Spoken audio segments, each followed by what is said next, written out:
So then we move into this next one, which is this idea that business owners are the best ones to create the systems. So obviously, Mike and Aaron have deep knowledge of their business, and they have got some other team members. And oftentimes it's thought that, oh, yes, well, Aaron needs to be the one that's creating the systems, or Mike's going to have to be the one that creates the systems. Oftentimes, though, there are team members who have knowledge trapped in their head that with the right direction, they can help to capture some of these systems, not the way that you would like them to be, just the way that they're currently working at the moment. And where we can, we try and take the business owner and some of the business owner out of that equation, because business owners oftentimes, they don't even like writing processes anyway. So because they're too busy. And this was one of the ones that came up right at the start when we said, well, why haven't you systemized your business to the level that you would like? People go, well, I don't really have time. I'm too busy to be documenting systems and processes. So I want to give you an example here of how Dave Porter from a company called Portervac did it. He was too busy as well. Now, he runs a company, it's a roof gutter cleaning company. And they do repairs, and they get up there with these big vacuums, and they suck out leaves and dirt and things like that from gutters. Now, he's really busy, and so is most of his leadership team as well. We went through the exercise of the critical client flow, just like we went through that with you just now. And Dave knew that he was too busy to be the one doing all of the systems and the processes and the documenting and getting things into place. So the secret here is to understand that creating systems is a two-person job. You have the person who has the knowledge, but then you have a second person that we call the systems champion. And this is Kane. Kane was Dave's systems champion. He was a guy who worked in their office. Initially, he went out in the field, but he wasn't really enjoying that. So he went back and was in the office, and he was helping book in appointments and doing a bunch of things like that. Now, we taught Kane this approach that we're going to go through now, and Kane became their systems champion and really helped to capture and to document their systems and processes, because the business owner was too busy, and he probably was the worst person to be doing it because he'd never get to it. So we worked with Kane and the team, and we built out their critical client flow, just like we did with you guys.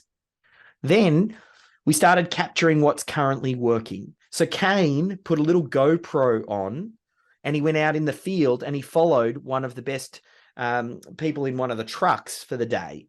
And he recorded them setting up the equipment. He recorded them meeting with the client. He recorded them doing the little reports, because it's very similar to the way that your shops work, where they jump up on the roof, they start doing the gutter cleaning, and then while they're up there, they realize here are the 5 other things that need to be done.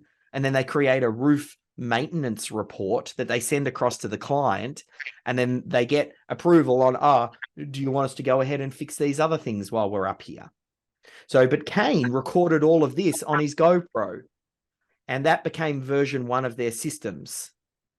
And then he ended up loading that into System Hub. Now, Richard will probably talk a little bit more about System Hub in more detail later. We talked a little bit about Richard's going through this exercise of basically generating a whole bunch of best practice systems and then having them stored in a central location. But really, that's the takeaway here. You need a systems champion, and then they need to record what's happening, and then they just need to organize it into a central location that makes it easy for the rest of your team to access. And then we taught Kane how to then watch those videos and just pull out the key steps. And then those key steps became version number 1 of his system. So you can see here, booking a visit or a job. It was a video first, and then it became a few bullet points with the video. And that was all stored in a central location. And this is just something that slowly grew over time.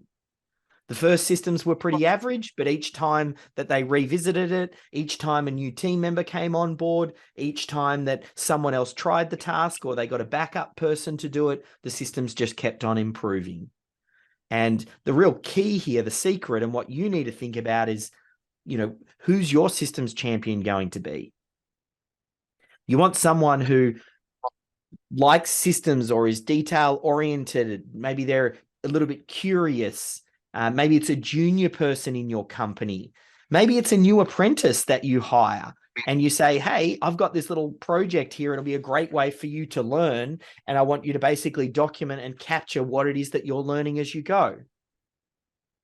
Now, someone like Erin might oversee this systems champion and make sure that they're doing it up to date. In fact, Erin might even sometimes roll up her sleeves because there's two of them.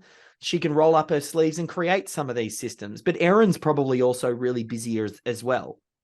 So we don't want to just put another thing on Erin's plate and say, oh, we need to be creating all of these systems and processes. How can we get a champion inside the business who can help shoulder some of the load? Maybe it's the person who's, the administrative assistant up the front of the shop who's taking some of these inbound calls, and she's got a little bit of extra capacity. And we say, great, well, let's give you this extra role. And I want you to devote 10 to 15 hours a week just chipping away at this. Maybe it's a return to work mum or dad that or a family member that you say, right, I want, at the very least, get them to come in for 3 months and just focus on this for 3 months. I mean, Richard serves it up to you on a silver platter, and he's working on getting all of the systems to a level where they're already 80% of the way there. And you just need someone to come in and then go, well, this is the template that Richard's given me. Now I customize that to my situation.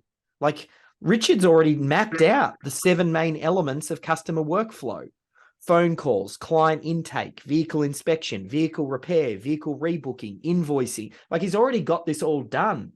Like, most of the work is done for you. You just need someone to really drive it forward. And that's what you need to be thinking about is, have you got someone on the team who could be a systems champion like Kane? Or do you need to hire someone, or do you get an apprentice? This is a role that I think would be well worth recruiting for. And it's not like this needs to be a super high-end paying job either. Like, as I said, just someone with good attention to detail. You can give them a copy of the systemology book.